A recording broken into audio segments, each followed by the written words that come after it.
Today I want to talk about this photograph, and it's actually one of my best photographs from my Japan trip this year. I took this on Lake Ashi in Hakone. Now, many people will probably never go here, but I've seen this picture or something similar to this on my Instagram every other day. Because, Instagram knows me. It's always showing me pictures of Japan or Japan content, which is great. But it's also left me with a bit of FOMO because I wanted this photo for so long and I've seen so many variations of it, and I wanted to see what variation I could create out of it. So, let me tell you about this picture. First of all, I spent a week in Fuji Yoshida or Kawaguchiko, which is outside of Tokyo, and I did this because I knew it would not be easy to get a picture of Mount Fuji without the clouds. Now, Mount Fuji is called the Shy Mountain because it's usually covered by clouds. And I don't want to spend one day to go and then it's all covered up. So I spent a week in Fuji Yoshida. And one morning I woke up and everything was clear. And the weather app said it was going to be clear. So the first thing I did was take a bus. Well, it was more than one bus. It was like two different buses. But I took a bus to, I forgot the name of the city, but it was near Hakone. When I got there, I took another bus.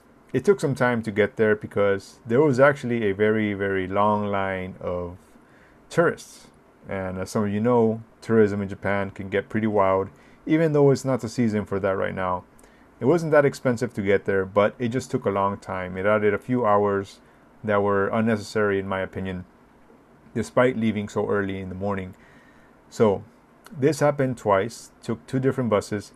When I got to Lake Aichi itself in Hakone, there was a huge line.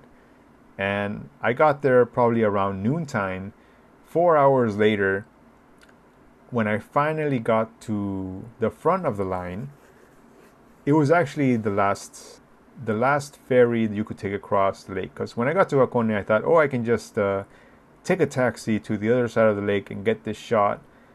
But that's not possible. You have to take a ferry, and I didn't know that. But now you do if you're watching this video.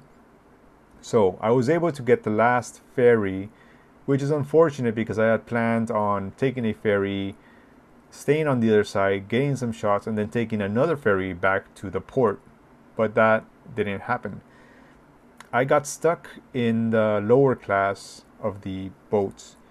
And as soon as the way the ferry works is it reaches the end of the port. It reaches the end of the lake, and then it does like another trip to a different part at the other end of the lake.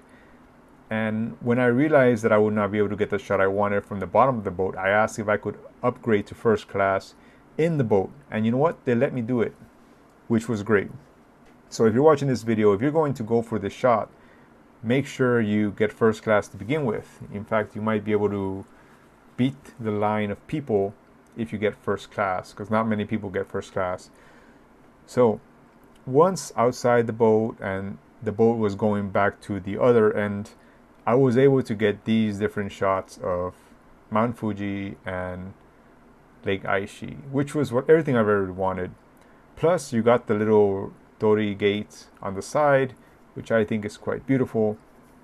Now, something I hadn't planned on doing was taking this picture in sunset. Because I'm shooting this with an infrared camera. That's why the trees are kind of red, and you need lots of light for infrared pictures. Now, I learned that 590 doesn't look very good at sunset, but I'm using a filter that's 550 IR chrome, and that actually looks pretty good even at sunset, even with a little bit of sunlight. So I switched to that filter to get this shot. And I was able to get the picture I wanted. It came out even much better than I expected. But it wouldn't have been possible if I had stuck at the very bottom. And like I said, this happened at sunset, which worked out in my favor. But I almost didn't get the shot because there were just so many tourists. So if you're going to go to Hakone, make sure you go early and make sure you get first class so you can skip all the long lines. But yeah, I guess if I have to do this all over again, I would probably get a hotel in Hakone itself because it's just so difficult to get the shot. In fact, it's probably the worst experience I've ever had, but it was worth it just for this picture alone. Anyways, I hope you liked the story, and if you're ever in Japan and you want to go to Hakone, I recommend it. Just beware, there's going to be a lot of tourists, and you're probably not going to enjoy it as much as you think you will. Anyways, see you around.